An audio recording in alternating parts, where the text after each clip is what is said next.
What's going on? Welcome into the Matt Bernier Show, part of the In the Money Media Network. My name is Matt Bernier. You can follow me on Twitter at Bernier_Matt. Today is Monday, May the 2nd, 2022. It is Kentucky Oaks and Kentucky Derby week. However you listen, thank you for doing so. Many ways to find the show with Apple Podcasts, Spotify, SoundCloud, InTheMoneyPodcast.com. You can also watch along over on YouTube. Search bar Matt Bernier Show. You will get this episode along with the 113 prior. While you're over there, make sure you subscribe to the In the Money Media channel. That way you get notified anytime new content is uploaded to the In the Money Media channel. You have to make sure the bell icon's lit up, though. And speaking of the In the Money Media channel, I figured this could be my last show for a little while. So we had to bring in the boss, had to bring in PTF, Peter Thomas Fornatal, fresh off a plane from the UK. Pete, I appreciate you giving me a little bit of time, but this is kind of an important show. Oh, no doubt about it. We've heard about, D. Wayne off the plane. That used to be the angle. D. Wayne, he's got a presence in both the Oaks and Derby. PTF off the plane, not so much of an angle, but Matt, I'll turn up for you. And of course, throughout the course of this year, we've been doing the little mashup shows on our late week show where we get together and talk about everything going on. So it only seemed like turnabout was fair play for me to join you on this Matt Bernier Show ahead of the 2022 Kentucky Derby. Thank you for having me.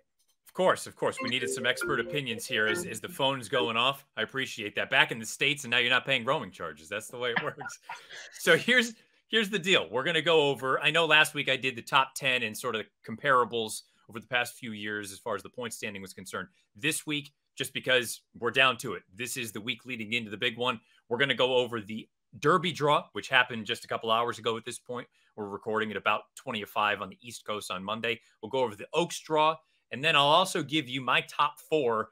And I kind of want Pete to tear it apart, good, bad, or indifferent, whatever it may be, and tell me where I'm right, where I'm wrong, and maybe I missed a couple things. But before we get into things, let's start off with a word from one of our friends. We've got a few different friends part of this show. But May 7th, the first Saturday in May, it's not just Kentucky Derby Day. It is Monmouth's opening day at Monmouth Park, New Jersey's seaside jewel of a racetrack. It's a great place to watch America's most famous race while enjoying a great card of racing as well. And for the first time in over a century, fixed odds betting powered by BetMakers will be available on track at Monmouth. And soon it will be available throughout the entire state of New Jersey. This is an exciting new way to bet that really puts the power to get value in your hands. The odds you bet are the odds you get.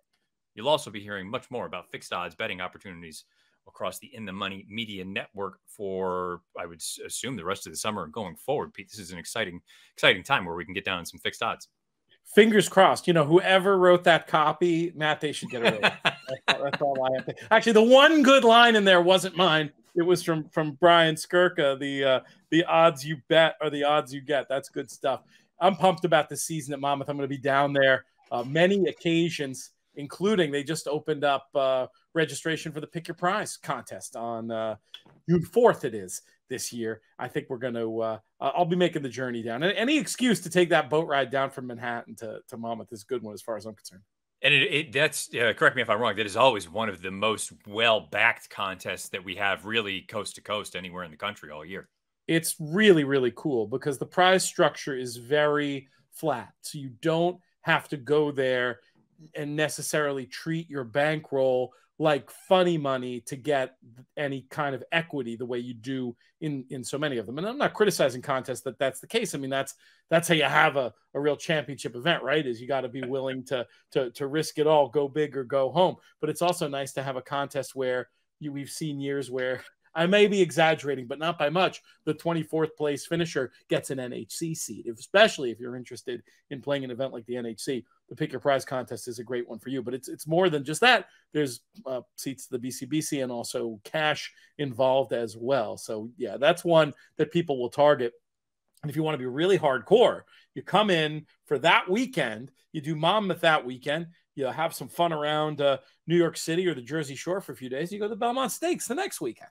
I was going to say, I mean, talk about, we're really at that point. It feels like it's always the build up to the first Saturday in May. But then once the Derby actually comes and goes, the real summer racing season is on. Game on from here on. And like you say, you can roll a nice contest weekend into the Belmont Stakes the following weekend, and we'll find out. Who knows? For all we know, there could be a Triple Crown on the line at Belmont Park that second weekend in June. First things first, though, before we get actually into talking about who could potentially be, if there is going to be a horse going for a Triple Crown, we talked about friends on the East Coast, friends on the West Coast, Santa Anita Park. Spring racing has begun at Santa Anita with a Friday through Sunday racing week. Santa Anita is offering free trip notes from our friends at Trip Note Pros. You can also find great content as far as analysis is concerned, selections over on santanita.com from experts like Jeff Siegel and Michelle Yu. And don't forget, you have to back some of these great low takeout wagers. They're horse player friendly. The golden hour bets, the $1 minimum pick four, the $5 minimum double, the golden hour double that features races from Santa Anita Park as well as Golden Gate Fields. You got a player friendly 12% takeout involved in all of those wagers. Again, Santa Anita Park, santanitapark.com for all the information. We've got friends on the East Coast. We've got friends on the West Coast. We've got friends in between. It's a good time to be part of the In the Money Media Network, isn't it? Oh, I think so. You mentioned the great analysis they have on the Santa Anita website. Frank Scottoni and his pick four matrices for both Santa Anita and the Golden Hour bets. That's one that I look at anytime I'm playing. And proud to say that Frank's actually going to be joining us as part of the In the Money Plus team, doing a matrix for Derby Saturday. Folks interested to learn more about that can check out inthemoneypodcast.com/plus. All right, let's dive into it. Kentucky Derby 148. The posts have been drawn. The morning line is out. Let's start with the odds themselves. We'll get into the actual posts and whatnot in a minute. Morning line favorite is Zandon for Chad Brown. He had become a bit of the buzz horse. I figured it would be close. I didn't know if he would actually go off as the morning line favorite. We'll find out what happens at post time. But what was your immediate reaction to finding out that Zandon was the favorite, not Epicenter, on Saturday? All right. I'm in a tough position here because it's so easy to knock a morning line. It's the most thankless job. What are words you never hear at the racetrack? You never hear somebody say, oh, I should have bet less when they had a winner. Even more infrequent than that, do you hear somebody say, what a great morning line? So I feel really bad when I tell you, Matt, that my first reaction to seeing the Derby morning line was I'll have what he's having. It might have been some stiff drinks going on there. And I'm not just referring, I think the top two in the market are too short. I don't think this is a 3-1, 7-2 type of race. I'd wager very strongly that it's not a 3-1, 7-2 type of race. And you, as somebody who makes odds lines, and I'm sure it didn't take you long to compute the fact that, this is, what is this, 135% line? Like, I don't know. Maybe that's typical for the Derby, but it's, let the math help you make some of these decisions. And maybe I'm going down the rabbit hole about this, but, the morning line, basically, anytime you're putting odds on a race, you're meant to, every odd represents a percentage chance of winning. And if you add all those together, if you're making a morning line, you want it to be what, about 120 to account? I wouldn't go more than 25, maybe 28 for a race with 20 horses in it. Yeah. And then, so that was one reaction. But then the other thing was, I just think it's a little too, I don't know, sharp people have said, oh yeah, that's right, Zandon's going to be the favorite. I'm not seeing it. Epicenter, I understand the hype around Zandon. I understand it's become a narrative, but it's become a narrative, I think, more among the cognoscenti, among the diehards, than it has the general public. I feel like Epicenter has done everything to be the favorite. And I think the line on Taba is way out of whack and crazy and too high. Those were my first sort of three reactions looking at it. And I apologize because it's a thankless job and I didn't make one myself, but I have seen people out there like Tyler Wisman, part of the In the Money Plus team, make a line that I feel like is far more plausible than what's out there for the general public. Well, and first, what I'll say about the total adding up to, I think it is somewhere in the high 130 range. I understand no one wants to offend people, and I think that's part of the backlash that I got when I put out my value line the first time through a few weeks ago, because I had, 600 to 1 shots. People go, how is that possible? I go, well, purely from a math standpoint, the value line or a fair odds line has to total 100. At some point, you got to make horses 1%. And I think I do understand you don't want to offend anyone, but truthfully, when you think about it from a math standpoint, the difference between a 30 to 1 shot and a 50 to 1 shot is 1%. Right. So you're really not knocking them anymore. If you make a couple of those 30s, 50, I can find 10 points. Put it that way. If I make a few 50 to 1 shots and I make a couple 20s, 30, I've got 10 points right there. You don't need to make fundamental changes to the top of the market if that's genuinely what you believe. I'll kind of put two of these together and we'll get into the Oaks in a little bit. I will say, I respect the hell out of if you believe that Zandon's going to be the favorite. I respect it. Go for it. Do it, because that's what your job is. Your job is to project what the public is going to do. And if you think Zandon's going to go off favored, I would rather have someone do that than just because Epicenter's been the favorite for weeks and months now, just kind of fall in line. Now, I'm not saying that's how it's going to go. I tweeted it right after Zandon's last work. It sure feels like he's going to be the favorite at this point, just because, I mean, the buzz is kind of hard to get around. And even if you don't love him on top, if you're someone like me, it's hard to draw up a scenario where you think he doesn't run well or he doesn't perform well. I think he's going to run. It's just a matter of what kind of trip is he going to get and things like that. So I respect the fact that Zandon was made favored, and we got a little bit of a surprise in the Oaks, which, again, we'll talk about in a little bit. Your point about Taba, he's another one that I feel like I've seen people on either side, where he's a bit of a polarizing type, where people think he could be one of the most likely winners. Others think he could be off, completely off the board up the track when all is said and done. I guess let's relate it to the odds at 12-1. What does that tell you? Does that suggest that perhaps there's some unsuredness on the part of a morning line maker of, I don't really know what people are going to do with this horse. Is he going to be overbet? Is he going to be underbet? And you personally, what's your sort of outlook on a horse like this? It's such a fascinating one. He's a very hard horse to make a line on. But I mean, I feel like you're being pessimistic about how he's going to be bet if you make him 8-1, because as we've seen in recent years, so much of the betting market in the U.S., whether it's computer driven or on big days, it's a lot driven by speed figures. And when you just look at recent speed figures, this horse is a standout. And there is a narrative associated with him too. He's an easy horse to talk about, being an ex-Baffert runner, having made that seemingly I don't want to say impossible. He made the very, very difficult task of going from a 6-furlong maiden win to the 9-furlong Santa Anita Derby. I mean, I know you can conjure a trip excuse about Messier having to take on Forbidden Kingdom. And so maybe you could say Messier had a tougher time of it, but I think Taba beat him on the square and is probably just better in like the big picture of life. But this is a horse that I respect because the yin yang of speed figures is, on one hand, the negative of speed figures is what I said. The market cottons to them very, very well. But the way that I've learned to handicap and the way that I do all of my work is through that lens of speed figures. And I ain't getting beat by the horse with these two monstrous speed figures in his top 2 starts. I mean, hell, maybe I would key him if he were really 12-1. I think he's more likely to be about 6-1, at which point it's just kind of a like, meh, that's the price. I'm going to use him over the horses I'm keying. Use but not key is probably my uncreative conclusion when it comes to Taba. But I mean, I'd be shocked speechless if the horse is double digits.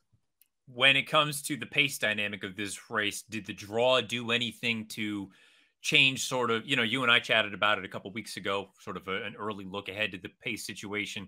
You sent me a note, with Craig Milkowski and Timeform US with the pace projector, kind of the way that we had talked about it. That's more or less what those folks have. And I trust their information as much as just about anyone's. Did the draw itself do anything to dissuade you or change your mind on the way things could potentially shake out as they go into that first turn? It's interesting, right? Because the previous it's been a minute before we had like a proper contender draw the 1, which of course Mo Donegal got. And I immediately asked Sean Borman. Sean and I are partners in a future wager on Mo Donegal at 14-1, speaking of fixed odds. Now, on one hand, I feel like the paper equity of that 14-1 is probably gone with him drawing the rail, because I think a lot of people are going to reflexively toss the horse. I think he now well could be a 15-1 shot on the day. I love him still, but there's not a lot of hype about him. And now he drew the 1. But 2 key factors that are making me not rip up my my ticket, as it were, on Mo Donegal. One is, this is the new 20-horse starting gate. This is not the starting gate with the auxiliary gate, which had the funny buckle and the weird angle, and the horse is basically starting inside the rail. That was a real substantial structural disadvantage to the 1 that seemed to be somewhat dissipated last year. If you just look at the head on of the gate, it looks like a much fairer run out of there. Is it ideal? Is it what I would have picked? No. I asked Sean Borman, like, are you concerned about this? And he also made an interesting point, and which I'd completely forgotten, that Irad Ortiz, who will be aboard Mo Donegal, had the rail last year in the Derby. So he's at least had this experience and may have learned something. And maybe for a horse, look, from the outside, I thought there was a chance you might see a Mo Donegal who was a bit closer to the pace if he broke well and got more of that typical grindy Pletcher ride. From where he's drawn, I'm guessing they're not going to go up into the fray. They're going to just try to break away from there cleanly and let speed go and hope speed comes back. And I think, that might be one of the best scenarios for him. Other things that really stood out to me in the draw, I mean, Epicenter being in the 3 is fascinating because this is a horse where they got a big decision to make about what they want to do. And, I mean, Rosario's real good. And it would not shock me if, even though he's the innermost drawn speed, if other horses go hammer and tongs for the lead. And he's got a horse to his outside in Summers Tomorrow, who, if he breaks, will go straight to the lead, I would think. So it's not out of Rosario's capability to be able to break from down in there and try to position the way to the outside. But, man, in a 20-horse field with all those horses coming over, isn't he going to be tempted to just dead send Epicenter? And well, I think that's, not to cut you off, but I mean, we had brought up that possibility when we talked about the early look ahead, the idea of if you think you're on the best horse, go. But now I don't know what real choice you have. I think you kind of have to at least establish a position going into the first turn. If all of a sudden at that point, Summers Tomorrow is intent and still has something left, maybe you can let him clear off because perhaps you can kind of tuck into the pocket. I'm thinking of a trip like Mandaloon had last year where he was basically just drafting in behind Medina Spirit for, I don't know, the first 3/4 of the race before he tipped out on the far turn. But I don't think you can afford to just say, okay, well, we're going to let him go out of the gate. Smile Happy's not the fastest early on, but Messier is going to go charge it. I would assume their hope is to have him much more forward than he was in the Florida Derby. I think that's, to me, the most interesting aspect of it. I understand Classic Causeway is speed. I mean, it's a little bit peculiar and curious that he's even in the race to begin with after they were initially saying he's going to come out. They're going to go, but I don't know that I'm really looking at him as too much of an impact on things. But it feels like your quality speeds are down on the inside, or the speeds that couldn't have a say in this thing. And I think part of me, to your point, going back to Mo Donegal, not just because of the new gate situation, but because, and even Happy Jack, by no means is Happy Jack a slow horse. He's just been running into fast horses in California. I mean, I would like to think every horse from 2 to 6 is naturally just going to be able to outfoot Mo Donegal. So maybe he avoids that crush of horses coming over in on him, and he can kind of establish a decent enough position down there. I don't know. I really don't. It doesn't change my opinion on Mo Donegal. If anything, I think he's the kind of horse that, it doesn't bother me that he's down there, as opposed to, maybe a horse with a little more tactical speed that really is dependent on pulling some sort of a trip. I kind of thought he was going to be going back anyway. And with the other speeds, or the horses with quality speed just to his outside, I almost wonder if he can't help but sort of fall into a perfect kind of position. If you like him, I don't think this is reason to get off him, put it that way. I agree. I just feel like my paper equity might maybe. I agree with that. I thought there was a world in which he got a little hypey, and even in this race with Epicenter drawn down inside, he was in the 12. I think it's actually going to maybe significantly affect what price will be on the day. But I agree that might redound to the benefit of bettors who want to back the horse. So I think those are the two most interesting things, and I think that Epicenter in the 3 really gives this a chance to heat this pace up in a way that could be extremely beneficial. Mo Donegal still has to deal with the rail, but the other closer, the morning line favorite, they got to be all smiles, don't they? You would think, and I was watching the draw, and I believe it was Scott Shapiro who brought up, if you had given Chad Brown his choice, coming into the week of where to draw from, he probably would have picked 10 or somewhere thereabouts, and it's exactly what they've got. Just the question for me is still remains, what kind of trip is he going to pull? I tend to agree more and more that he is not a one-run closer, but by no means is he a burner. He's not going to be up among the top flight. I can't imagine he is. And if he is, either something horribly has gone wrong, or they've been kind of, they've been toying with us a little bit, and this horse has a hell of a lot more early speed than he's shown. But I do think this should be a trip that, and theoretically, you never know how anything is going to shake down. But in theory, everything I would assume should be okay for this horse. No? Yeah, I mean, I think Scott nailed it. This is about where they would have picked, and to have, you like to see, when you want to melt down, you want to see speeds drawn in places that sort of force their hand to use the speed. You see in racing day in, day out in America, the riders, when they have the ability to back down the pace, they back down the pace. When you have a horse like him down there, it feels more likely. And also having speed drawn on the outside, and far outside, where, a Messier might have to get used, a Zozos might have to get used. It's not going to take all that much for this thing to heat up and bring the closers into play. And that Todd Pletcher and Chad Brown are cognizant of that. And, well, again, Pletcher certainly wouldn't have chosen the rail. I just think it makes the tactics clear. Like you said, you pull back, you try to make your run, and you see if you're good enough. And, for Zandon, it's just ideal. All right, producer Craig, here's the first hard cut right here. Pete, winners and losers from the post draw for Derby 148. If I had to ask you for one winner and one loser, who would they be? My winner is Zandon. I mean, this is just absolutely perfect for him to have a draw that feels like it can promote the idea of the race heating up, and to be drawn in the middle like that. I've just got to think that that's a really good thing. As far as a loser goes, I'm forcing it, I think, a little bit here, because I do think Mo Donegal is good enough to overcome this inside draw. But I'm just going to be Captain Obvious and say the rail is still tricky. A lot can go wrong with that cavalry charge of horses coming in. He's certainly going to be a bigger price on the day than he would have been had he not drawn the rail. I'm with you on the winner. I think Zandon is the winner, if there is one out of the post draw. I've gone on record saying I think the post draw, I could draw perfectly and not get out of the gate, and it doesn't mean anything. But for this horse, yes, he's one that may need to work out a trip, but I don't think you could have drawn up a better draw for him than what he's got here, breaking from post position 10. And I guess, you know what? I don't think it's necessarily that he's a loser from the draw, but Epicenter kind of has, I think their choices are much more limited than what they may have been with a more sort of outside favorable draw, maybe in the sort of middle of the gate, or even a little bit farther out where you can sit off of a target if you really want. From down in there with the other speeds to his outside, I think they have to be a little bit more aggressive perhaps than maybe they would have liked to early on.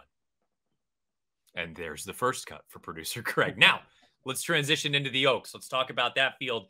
I mentioned that the morning line, the first kind of surprise was actually in this race, I think, for many people.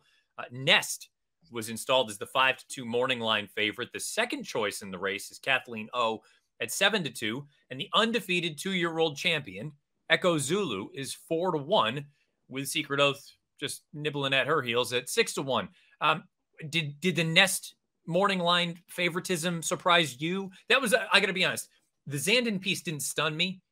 I was quite surprised that he made Nest 5-2 on the morning line. This, I think, is one where I have even more sympathy than I do in the case of the Derby. Yeah. Hard to separate these four runners. I could make you a case that every single one of them, based on narrative, has some claim to go as the favorite. I don't think I probably would have picked Nest. I might have, but it's weird. I'm just such a fan of Kathleen O. That might be influencing me, that I thought there was a world in which she could be favorite. All the ones next to the name of Echo Zulu, I thought there was a chance you could make her be the favorite.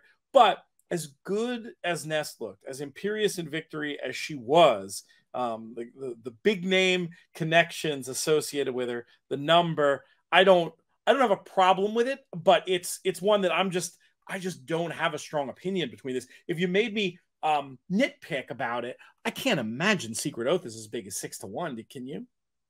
Well, let me answer that first. I guess the thing is, if she's going to be 6-1, just purely on numbers, if you've got 4 fillies 6-1 or less, I mean, that does mean that everyone else is going to be 15 or higher for the most part. You may have one that nibbles at 12, but that means that somebody else, or 1 or 2, are going to be even higher than that. So I suppose out of the 4, I think Secret Oath probably is the longest price of them all. And perhaps a little bit of it is recency bias, or in her case, people being a little bit unkind for the fact that she didn't run poorly in the Arkansas Derby. But, I saw someone point out, if she had gone in the fantasy and won by 10, would she be 6-1 in this race? Who knows? She's still a little bit light on figs compared to some of the other girls. But, that's the thing that I'm most interested in. Is it genuinely going to be those four and then a chasm to everyone else, which again, purely on numbers, that's kind of how it has to play out if you have those four that are going to take such the lion's share of the money. The thing I guess that I was most surprised with, and partially because I like Nest, I think she's a very logical and prime player. To see Zandon be 3-1 to Epicenter 7-2, I was a little bit surprised to see Nest 5-2 to Kathleen O 7-2. I figured maybe they would be all really, and I know a lot of people then would throw shade for saying, well, you got to make a call, you got to make a decision on someone. But I genuinely could see the three of them. And again, we're splitting hairs. They're separated by what, 3 points? I could see them all living in that sort of 3-1, 7-2 range with Secret Oath at 6, and then everybody else at 15 or higher. If you'd made me make this line, I would have done it more the way that you just described. I don't think anybody's 5-2. I think there's too much. There's not enough in it between the four big contenders to make anybody that short. And I do think that, I get it. The culture of making a morning line is what you said, make a call. But the reality of what the market's going to do isn't, the market doesn't do that. Yeah, exactly.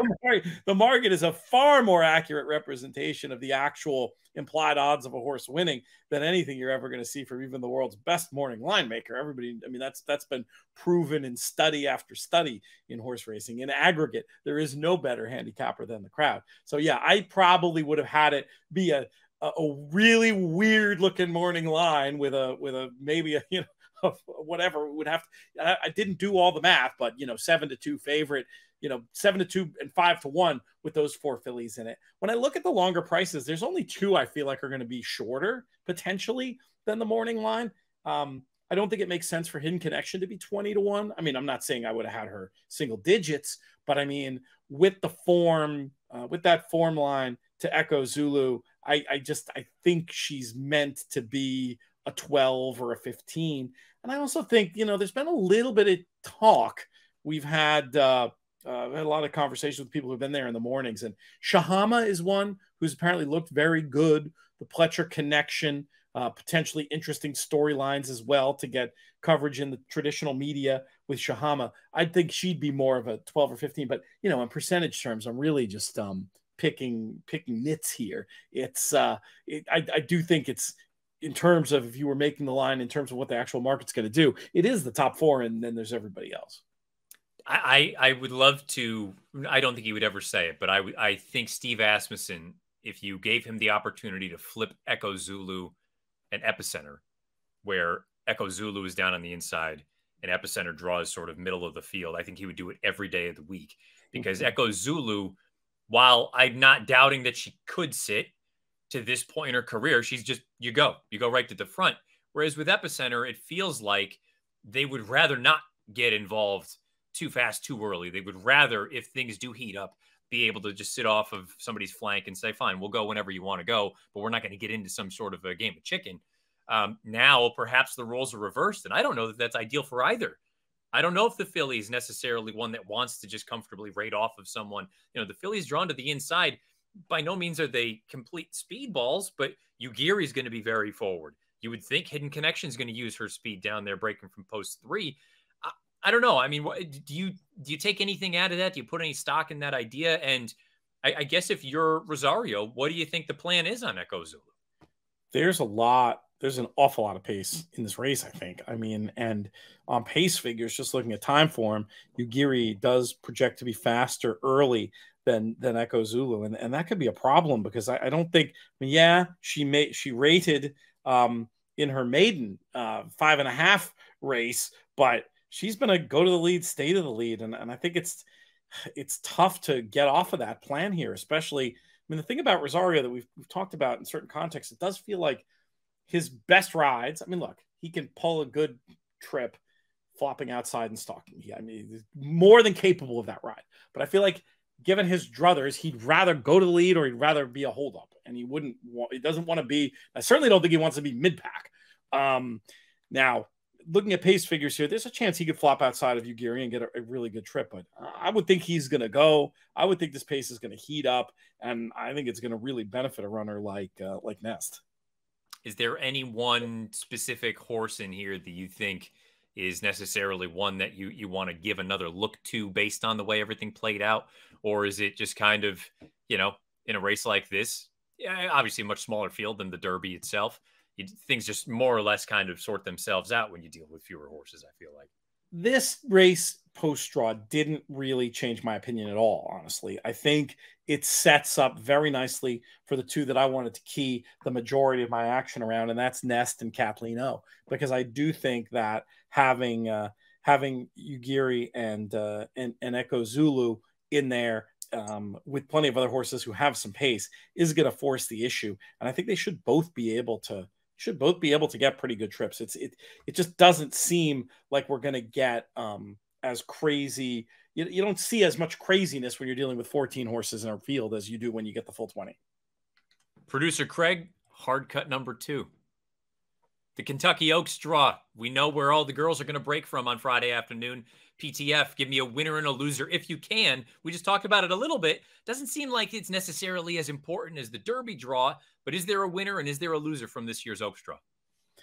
This changes my opinion much less, this draw, than it does in a race like the Derby. It really just enhances my opinion that the closers are going to have a good shot. And the closers I'm interested in are the morning line favorite Nest and also Kathleen O. I feel like if you wanted to conjure a loser, I think you could say Echo Zulu, just being drawn next to other speed. That's a very subtle thing in race design that I think can be a factor. When you're drawing, and we see it in the Derby too, with Summer is Tomorrow and Epicenter being drawn right next to each other, I think it does promote the idea of using that little bit of extra juice out of the gate to try to establish position. And you just feel the pressure all that much more when the big pace rival's next to you. That's what happened to Echo Zulu here. So I don't love the draw for her. I was going to say, for me, I don't know that it's an overwhelming winner or an overwhelming loser.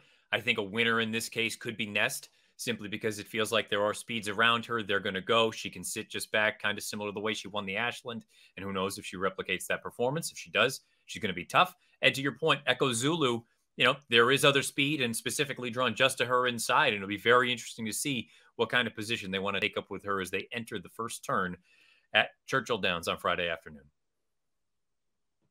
And there's cut number 2. See, it's like we've done this once or twice. Now, it may not be brilliant, but we got it done. This is going to be, we're going to see a lot of this on Horse Player Happy Hour, which comes back in June, by the way. We're going to do a lot of this. I was going to say, this is like a dry run in a way. Because I'm not going to dive into the Oaks just yet as far as the full-blown picks are concerned. Well, I shouldn't say that. I will. I'll do it with you. You're going to do it? You're going to do it on the fly? Yeah, I'll do it on the fly. I got fair odds laid out and everything. Okay, so let's do it. So, and obviously I'm not going to ask you for any of your opinions. You still have the late week show coming up. Final answers. We got the final answer show, the live show, Wednesday night in Lexington. We're going to stream it live, and we'll give that'll be my like official. And then there's more fun content too coming down the line. We'll do You're Off the Hook for the Q&A. We got JK. JK is going to pinch it for you for the Q&A this year. But then we've also got the Pro Player Roundtable late Thursday night, annually one of the most popular, that we're going to do with Sean Borman and Paul Matisse. But yeah, my big final spiel will be in the live show Wednesday night. If you follow me on Twitter at Looms Boldly, the In the Money Media feed, you'll find the link to that. You can watch live or watch it archived on YouTube or obviously on iTunes, wherever you get your podcast. But yeah, this is your final answer, and I'm glad we get to hear him. And don't forget all the great content over on In the Money Plus. If you haven't subscribed yet, be sure to do that. So I don't have them necessarily 1, 2, 3, 4 like I do with the Derby, which we'll get into in a minute, but I do have an odds line put together. And I'm curious, I want to hear if you agree, disagree, too high, too low, whatever it may be. I'm not going to go through the whole field, but I'll give you the top 4, and then I'll give you the filly that I've suddenly become very interested in. I have Nest as the most likely winner at 4-1. Now, she's 5-2 on the morning line. If she does go off at 5-2, I think that's too short. To your point, this is a race that it feels like it's hard to really make anyone that short. I have Kathleen O at 5. I'd be lying if I said, especially coming from someone I respect as much as I respect Jay Privman. Saw him tweet something about Kathleen O the other day, and he said, usually this time of year, they're all working well. They all look great. He goes, thought she was just fine. And, I don't know that I need just fine going in to the biggest race that any of these horses has run to date against the best horses that any of these horses have run against to date. And I just don't know if I need a short price there. So I'm a little bit concerned there. I'll keep an eye on that. But you never know. Some horses are morning glories and others don't look great in the morning and they still go out there and run well. So I have Kathleen O at 5-1. I have Echo Zulu at 8-1. Secret Oath at 10-1. So there are your four. They are the four top choices in the market. How far off am I? Do you agree with any of it? Feel free. And be honest. Tear it apart. I want to hear it. Well, the first thing we have to say is there's a huge difference between when we're evaluating a morning line and when we're evaluating a value line. We talked about this a little bit earlier in the show. And some of it's just math, right? In a morning line, you're meant to guess what the public is going to do. That means you want to put in, with each odd representing an implied probability. Charts online, you can get into all the particulars of this.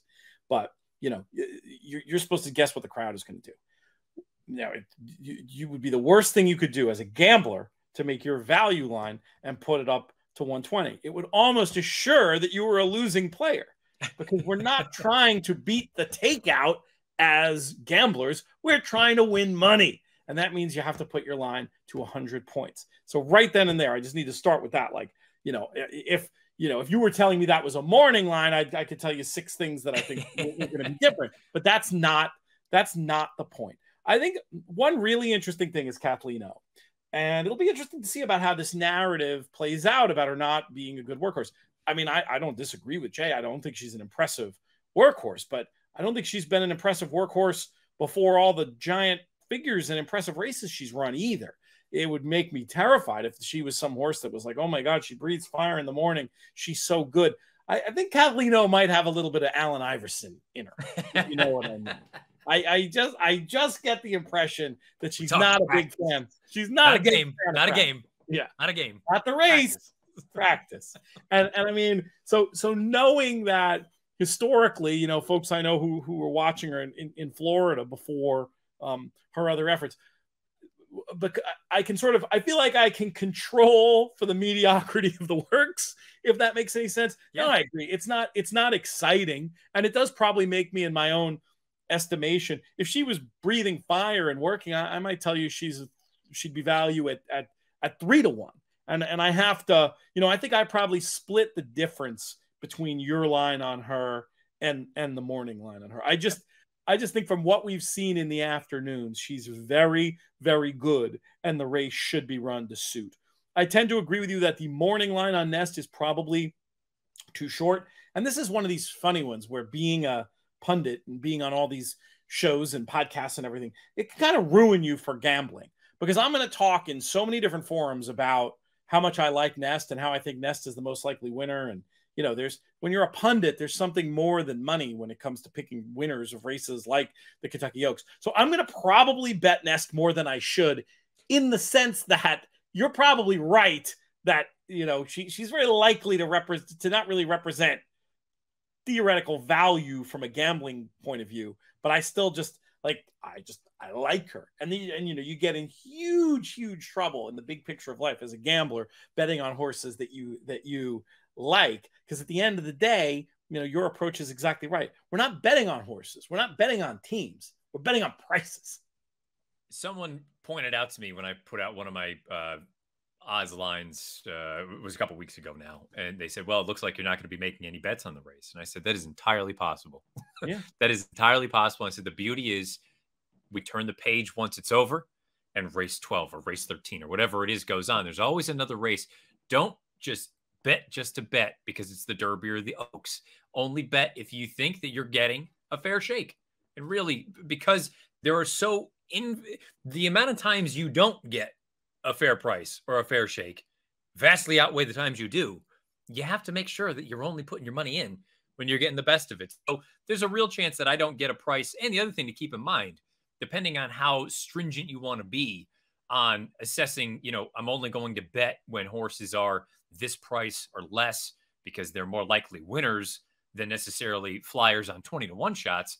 In this instance, truth be told, I should probably only be betting significant money to win on either Nest or Kathleen O if they go off at either of those prices, just simply because I've deemed them two of the more likely winners. Even if I got the price on Echo Zulu, I've only given her 11%. It's not like I'm or 12%. It's not like I'm sitting here saying I think she's a slam dunk. So you got to factor that in as well. That we joked about it. I remember one of the horse player happy hours last year. You had just bet earlier in the day on a horse over in the UK that went off at something like, I'm making it up, 6-5 or 7-5, but you felt they should have been 3-5. And in reality, those are actually some of the best bets you can make because they are far more likely to come in than a 20-1 shot is, even if you think they should be, 10-1, that kind of thing. So I think you always have to keep that sort of thing in the back of your mind, that there's an element of reality where you got to sit there and go, look, I think this is going to happen, but I have to acknowledge that it may not be necessarily as likely as one of these other horses to get the job done. So those are the four that I have as far as the top of the market is concerned, as far as my assessment of how likely a winner they are.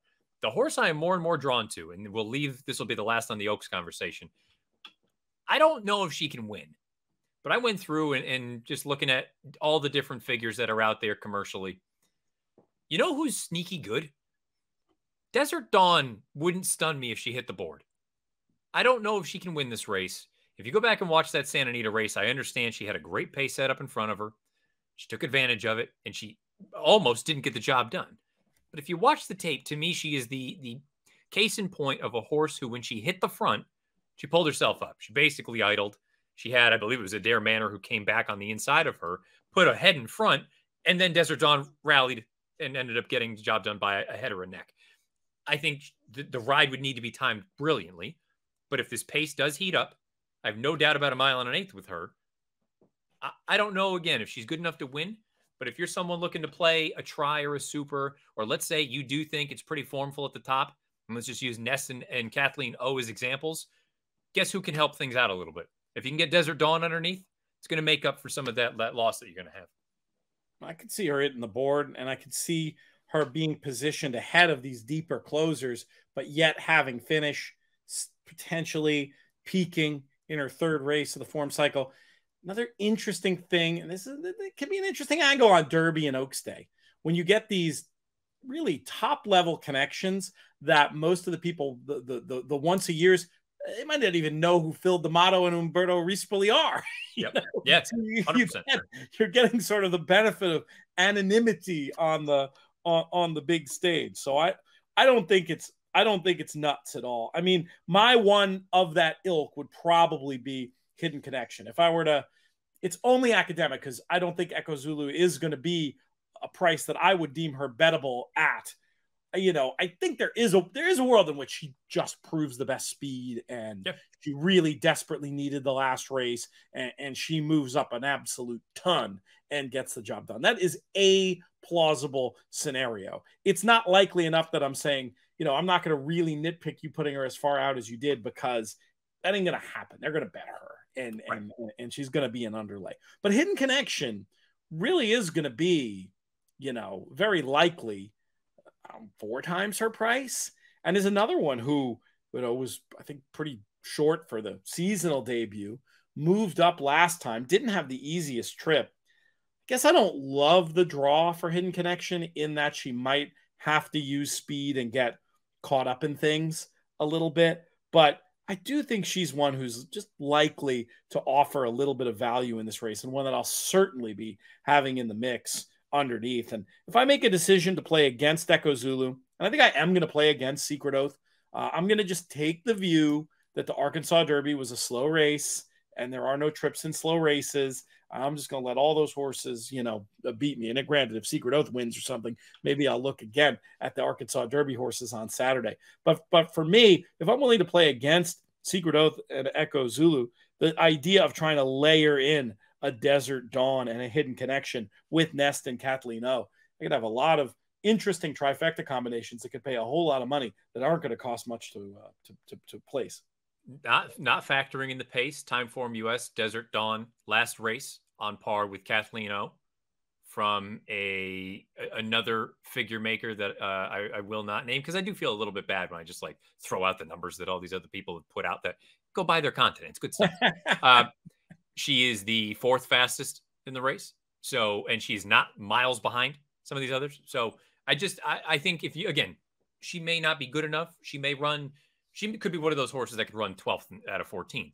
Yeah. Or if the thing turns into a barbecue up front, she can come with a run. And again, if it's purely a matter of timing the ride, I liked her as a 2-year-old last year too. I thought she felt like the kind of filly that would run all day. I could her being an Alabama type.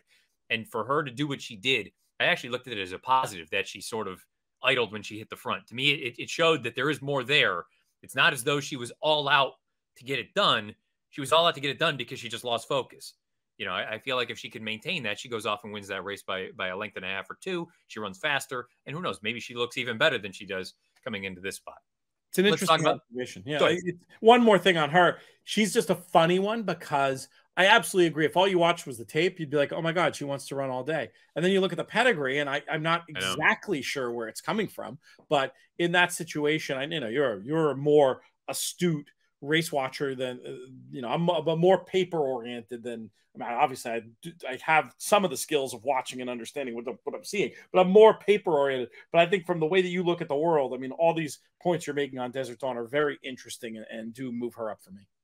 Now, this is when I really need you to tear me apart. I need you to come through and say, look, you're missing X, Y, and Z for the Kentucky Derby. Everybody's favorite race to bet on, whether you or I or anybody else thinks it's the best race, the worst race, the whatever race, the anomaly that it is. I think there are 5 horses that can win. I think Zandon, Messier, Taba, Mo Donegal, and Epicenter. Those are the 5 that I believe can win the race. Everyone else I have at 20-1 or greater. And it's not necessarily because I don't think they're good horses. It's just out of 20 horses, you got to make decisions somewhere. In reverse order, the one horse I don't have in my top 4 is Mo Donegal. And it's simply because he just doesn't have the early foot that the others do. The others are going to start in front of him. He needs to work out a trip. If he does get a clean run, he's going to make whoever's in front of him earn it, because he's going to finish. I have no doubt about that. I can say the same thing about Zandon. I think Zandon's a bit handier, but I go back to that run in the Remsen last year, and yeah, they were playing bumper cars down the lane. There probably should have been a disqualification, but there is something to the fact that Mo Donegal, I think he kind of wants to get into a fight. I think he's a bit of a fighter. Not that Zandon wouldn't go on, but the reason I have Zandon slightly ahead of Mo Donegal is because I think he's a little bit handier. The other horse I have at 9-1 is Messier. And of the 3, he would be the one I'm most interested in. I have picked him 3rd. I've picked Zandon 4th. Messier is the horse. You had brought it up, one of the first ones I heard talk about it. The real scenario that he works out the trip of all trips, just simply because he's fast enough to get that position early. He doesn't have to have the lead. And boy, if all of a sudden if I inherit this thing from Summers tomorrow and I'm turning for home on the lead, with Johnny V aboard, I'll take my chances. That's not a bad place to be. And I believe it was Chris Larmy also brought up, if he doesn't finish second in the Santa Anita Derby and instead wins, isn't he vying for favoritism or close to it? And in that lens, it makes you look at it and go, well, let's say, what is he? He's 8-1 in the morning line. I made him 9-1. If the result of the last race is slightly different, he's probably half that price. Or maybe he's 9-2 instead of 8-1. And again, really, what's the difference? Because he didn't finish in front of the other horse? Again, in the eye of the beholder. My second pick at 6-1 is Epicenter. For all the reasons we've talked about. He's versatile. He's done nothing wrong. More and more after you and I spoke, and I looked at some more numbers, you had brought up that perhaps he's a little bit vulnerable. You look at some of the numbers, it's aside from the buyer, he's not the fastest on any of the other numbers that I've looked at. And that is a little bit of alarming to me. I still like the fact that he has arguably the most malleable sort of running style out of all of them. But then again, for the reason we talked about with the post draw, I think there's a real chance that, they're going to have to probably make a decision sooner than they would have liked to with him as far as the race itself is concerned. And the horse I've picked to win, and if you had said this to me in February, that the horse I'm picking to win had never run in the afternoon, I would have said you're doing something that you shouldn't be doing. And the fact that I made him 4-1. I think Taba's going to win. And I wrote about it for NBC Sports Edge. The article has gone up already. I guess more and more I looked at it, and feel free, please cold water it. I know there are many people out there that will. Down in the comment section beneath the video player or on Twitter at @Bernier_Matt. Is this one of the, I would feel so silly if Saturday night this horse goes and wins by 2 or 3. And going into the race, he was very clearly the fastest all around on all figs. I mean, it's hard to, I mean, he's far and away the fastest on one set of figs. He's pretty much the fastest on one. He's tied for the fastest on another. He's tied for the fastest on another. To me, the only reason you're not all in on a horse like this is because you think it's either too much too soon or you're bringing the Baffert factor into it, and that's totally fine. I'm not going to try to convince someone otherwise. I'm just telling you my train of thought. I would feel very, very silly if Saturday night this horse goes, wins by 2 or 3, and by the way, pays, I don't know, $12, $14. And I go, I mean, did I get in my own head? I feel like it's almost back in math class in middle school, the KISS method. Keep it simple, stupid. Don't overthink it. He's the fastest horse. Maybe this is a lot. And the last thing I'll say before I want you to tear it apart, people have brought up he's only raced twice. Factually correct. Isn't it different? Everyone's, I mean, there's no horse has ever done this in 100 and some odd years. This is 148th running. The way the modern thoroughbreds campaigned is entirely different than it was 20 years ago. Never mind 60, 70, 80, 100 years ago.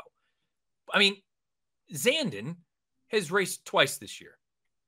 A couple of these horses have effectively raced once, twice. Unless you think the 2-year-old foundation is the end-all be-all, something that happened 7 months ago, 8 months ago. I don't know. I mean, are we overthinking it in the way that today's horses are trained? Isn't this more of something that's probably going to become the norm as opposed to the exception? And maybe he just happens to be the first? Again, I don't know. Maybe I'm trying to get way too philosophical about things, but I landed on Taba. Long-winded way of saying that. And I've got him at 4-1. I have him clearly the horse that I'm going to bet. Tear it apart. Talk to me. Yeah, you're going to be betting Taba, I think. I mean, I don't think he'll be. I think the 12-1 of the morning line's nuts. I think he's probably 6-1. If he's 12, by the way, I will be at the hospital screaming. I'm going to be saying we're taking out a line of credit on the house. We're doing all this, and hopefully we're going to pay for little ones' college tuition. But anyway, go on. I'm much more in your way of thinking than the morning line maker. I'll tell you that much. You're absolutely right. The way the thoroughbred has changed, the way the thoroughbred is trained has changed completely. And the present is not predicated. The future is not predicated upon the past in the way many stats people will have you believe. Stats are meant, we say it all the time, stats are meant to do a few things. Knock your favorites, include your long shots. But races are won and lost based on internal pace matchups and basically, number one, how fast the horses are, and number two, race design, and how it's going to play out on the track. And I'll tell you what, Taba's a winner in the post position draw. We did that segment already, but when you look at how this is going to play out, I mean, he's going to be in just a beautiful spot. He's going to be able to let the speed burn off. And I'll tell you what, looking a little more at the pace map, even just in the 20 minutes since we talked about it earlier in the show, Epicenter's a real loser in the draw, I think, when you really look at how it all plots out of who's going to be where and having speed drawn around him. That's going to, he's got a chance to get pinned down. It looks like when you just look at pace figures and you look at where, runners like Summers Tomorrow is going to be out in front of him. And you could definitely see, I mean, interesting looking at time for him that even Crown Pride could find himself right there. And we talked about the idea of charge it going forward. All that stuff is going to make it very tough for him to prove the best of speed, I think. I mean, he might just be that good. He might just go and burn them all off. And, that could happen with Epicenter. I'm not saying he's not a contender, but I'm saying I think that horses that can, some horses that are drawn outside that can sort of sit there and have proven to have kick, I mean, I think it brings Messier more into it as a potential best of speed. If it is too, but I feel like that's going to work. The Messier idea is going to work only if it's too much too soon for Taiba, because I do think Taiba is supposed to, if it was just a race and it wasn't the 20 horse Derby and we didn't know that the owner picked the spot last time, and those things have a way of catching up with horses sometimes, if not in the start where the owner picked the spot, in the subsequent start, you know, all those things are legit knocks on Taiba that could be for Messier. But if all I was looking at, if there weren't horses, if there weren't narratives, and I was just looking at like numbers on a grid, your case on Taiba makes an awful lot of sense. You know, I do think the two things for me are the difficulty of the challenge, the mental test that this is going to be for a horse running in 6-horse fields to go there. I mean, I have to add in, you know, I think like on the raw dope, your 4-1 makes sense. But I add in a point for that. I add in a point for the mental challenge, and I add in a point because I just can't shake how much I don't like owner pick the spot. And this is nothing against Amir Zidane. I had the chance to hang out with at the Derby last year and seemed like a nice guy. And he obviously made the right call already, because what it did for this horse's value to win the Santa Anita Derby in his second start. I mean, that decision paid off. It doesn't matter what happens on the first Saturday in May. Like from a financial point of view, like that made sense. But I do just harbor. I like it when it's the plan, you know. I like it for Mo Donegal, and I like it for Zandon. They've been dreaming. These are brilliant horsemen planning this out for months. And then with Taiba, we've got the whole Baffert Michigassen in a new barn, and and the owner picked the spot, and there's just something about it that makes me not want to key the horse. But as I said in the other segment, I'm definitely using him. Now you said that I do think there's some other horses that could be heard from in here. I mean, you've got my top of the market pretty well. You know, we're very similar as far as that goes. I mean, the number one horse I feel like has a chance to make some noise in here if everything goes according to plan that you didn't mention is Charge It. Okay. Charge It is a horse I think who could also potentially get that Taiba kind of trip.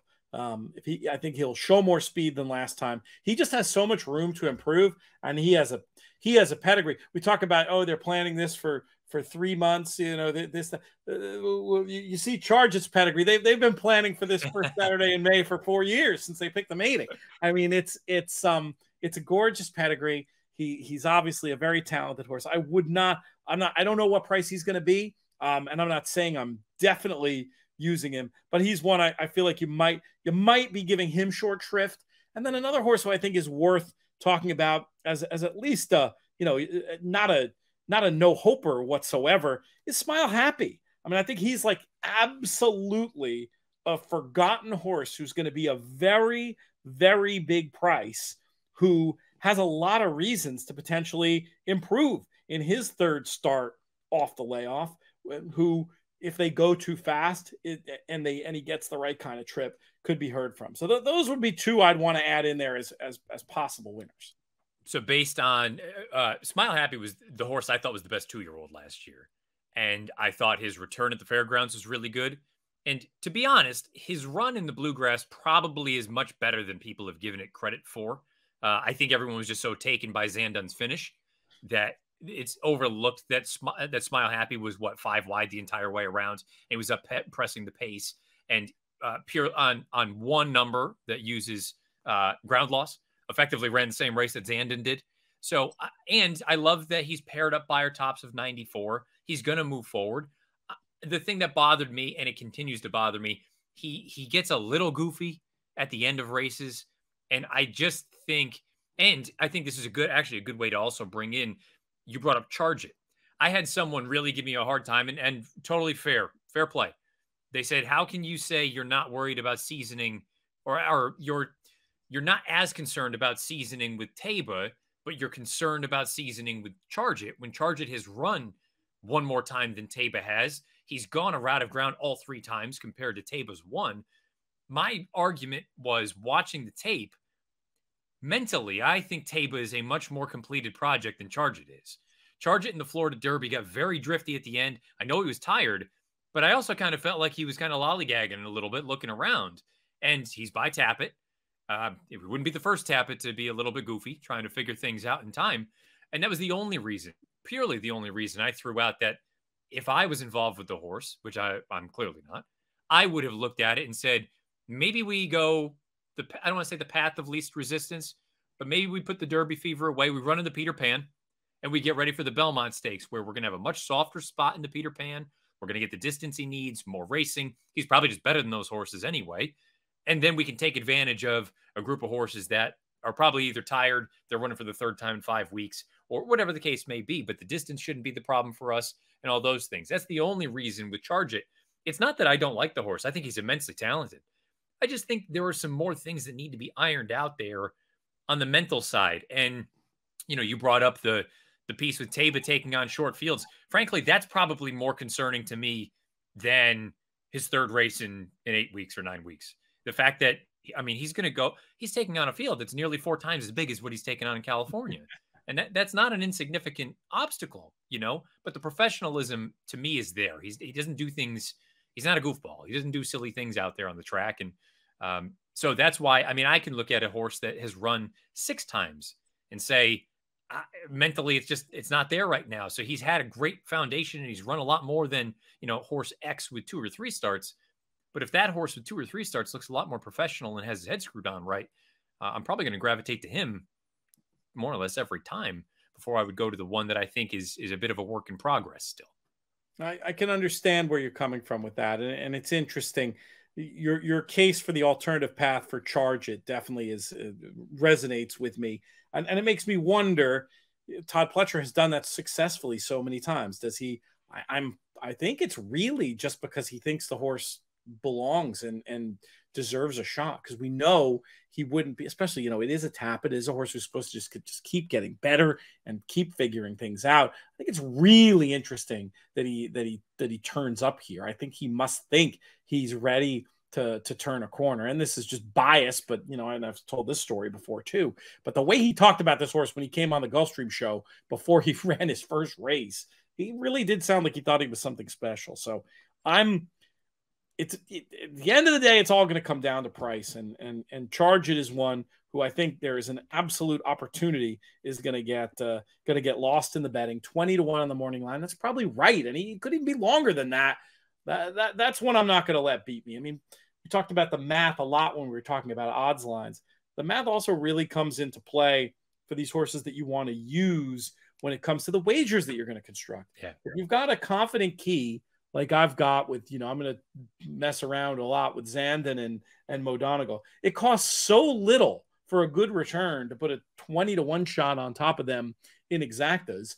I'm not gonna miss doing that with him. I feel like of those Florida Derby horses, he's the one, from a trip point of view, from a seasoning point of view, he's the one who has the most reason to come forward. Heck, all 3 of them could come forward, but I feel like Charge It's the one that I'm the most likely to want to get stuck into.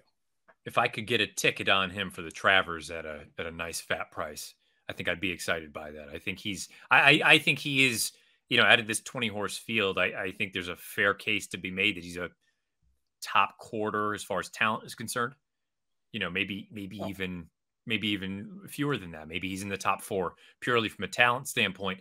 I just think who knows? Maybe he'll run his eyeballs out. And again, maybe it truly is just a matter of getting that position early. If he can be much more forward in this race on Saturday and he doesn't have to deal with kickback necessarily or whatever the case may be, his chances go up pretty dramatically in a spot like that. Before we wrap things up, because we're right about the hour mark here, a horse, anyway, that it feels like some people are really coming around to, and is the Crown Pride love more to do with the recent run that Japan has been on, or is it because the horse genuinely stacks up amongst this group? What's your take on him? It's one of the great questions of this year's Derby, one of the most interesting storylines coming in. I think this is a different kettle of fish than the other success that the Japanese runners have had. This is a horse who, if ignored, I was going to be pretty interested in for 3rd and 4th, because his figures, boy, you want to talk about a hard figure to make. But his figures are the different figure makers will have him all over the map. I looked at this extensively. I came up with the idea that, taking ground loss out of it, he probably ran like a 92, 93. I think He's one, though, that in terms of stamina, just because the way he's been trained and the way the Japanese train, this horse will be running at the end. But I feel like he's gotten too much attention and too much love, and there's too much of a story here. And I think it's probably a good guess. I knocked the morning line before, but I think it's a good guess that this is now a horse that's going to probably be 20-1 and in that range. And I was hoping this would be a, real interesting 30-1, 40-1. Look, I mean, I'm not going to, that's not enough of a difference that I won't still try to use the horse in third and fourth. Derby market's really weird, by the way. The win market, we didn't talk about this phenomenon, and the morning line makers also, I'm sure, taking this into account. There's several reasons for it, not the least of which is seeing some seemingly impossible horses win this race in the last 15 years or so. But the long shots are kind of never as long as they should be in this race in the win market, but that might not be reflective of the price they are in other pools, including tries and supers. So I'm still interested in Crown Pride just because I think the way the Japanese train, it's all about stamina, and I think he'll be running when many others aren't. I think he's interesting for third and fourth, but I think the love for him on the win end is like a little nutty almost. Like I'm never gonna. You don't stay alive very long taking bets on 20-1 shots. But I mean, if this horse was 15, 18, 20-1. You'd be getting value laying it. I wouldn't do it, but I think you'd be getting value doing it. It's not an apples to apples kind of comp, but I mean, Crown Pride is a better horse than Lonnie was, right? And I mean, Lonnie ran what, fourth? Something like that? Yeah, I mean, yeah. The Japanese, every time they've come over, it's with them in like 3 of them, and they've run better each time. Yeah. It's a matter of time. Fourth, I think he might have been like sixth. Was he sixth, and then he ran on in the Belmont. I think maybe fourth in the Belmont. Let me see if I can dig. Let me see if I can dig that info up. I hate not knowing that off the top of my head. But every time they've gone better. And there's an interesting case to be made for the horse. 9th in the Derby, 5th in the Preakness, 3rd. Oh God, only beaten less than 2 to Creator in the Belmont Stakes. I mean, and you're right. And he had a miserable trip in the Derby, I believe. Yes, very, very didn't break, very, very wide, and he didn't run bad with the trip he had. He didn't run badly to be 9th, beaten 10. And that was Lonnie. And again, no disrespect to Lonnie, but I think this horse is much better than Lonnie was. So again, it's not apples to apples because the fields are different, and certainly. But yeah, I mean, I've seen a lot of talk about the horse, and I guess. Who knows? Maybe this is the year. The Japanese have seemingly won every race that they run in as far as the big ones are concerned. So would it be a stunner if this horse ran really well on Saturday? Absolutely not. We'll see what happens. But so my top 4 officially: Taba 1, Epicenter 2, Messier 3, Zandon 4. I guess if you want to go with a 5, it would be Mo Donegal. And those are the 5 that I would look at as legitimate win threats.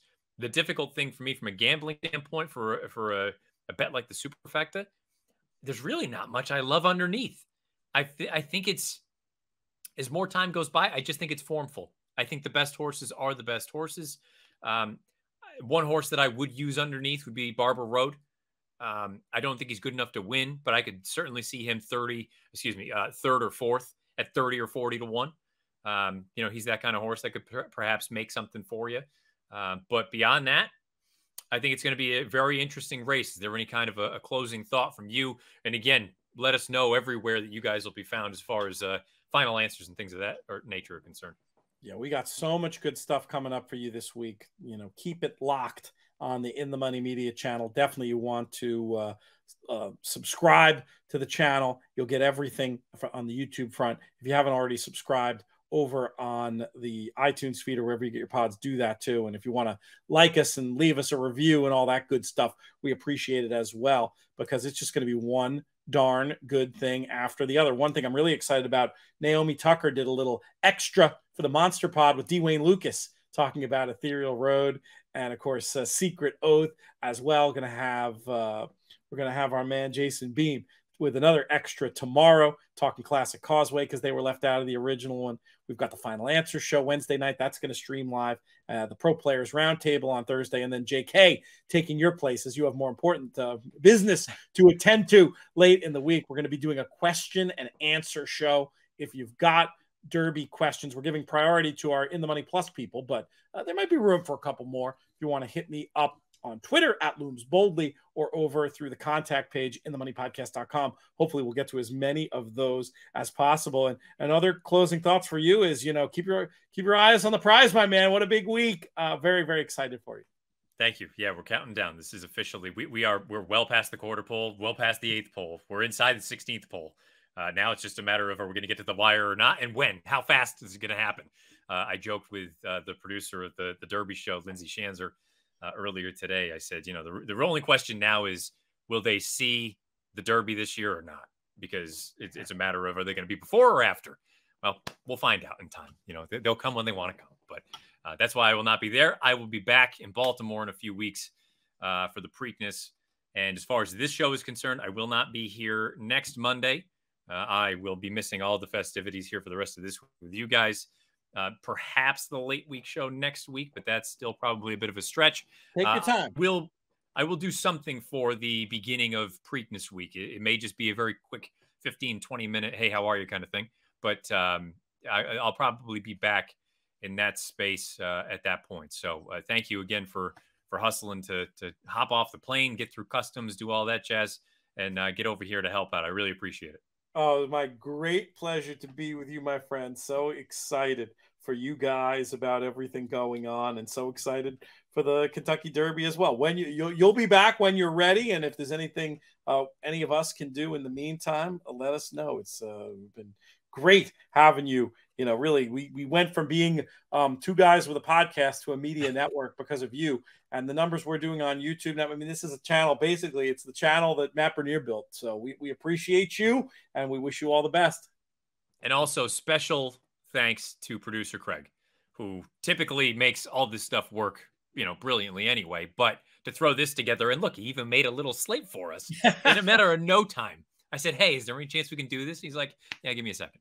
And he did it. So thank you, Craig, for helping us out here for this little bit. This isn't usually how the show goes, but again, we appreciate it. That's going to do it for episode 114. Let's call it the Derby show, the Derby edition of the Matt Bernier show. Again, however you listen, thank you for doing so. Apple Podcasts, Spotify, SoundCloud, InTheMoneyPodcast.com. You can watch over on YouTube, search bar Matt Bernier show. You'll get this episode along with the 113 prior. And as always, with any of the forms that you take it in, please rate, review, subscribe. If you're on YouTube, make sure the bell icon is lit up. That way you get notified anytime new content is uploaded to the In the Money Media channel. I'll be back in a couple weeks. Until then, best of luck, however you play, whatever you play, wherever you play. Derby 148. This has been episode 114 of the Matt Bernier show.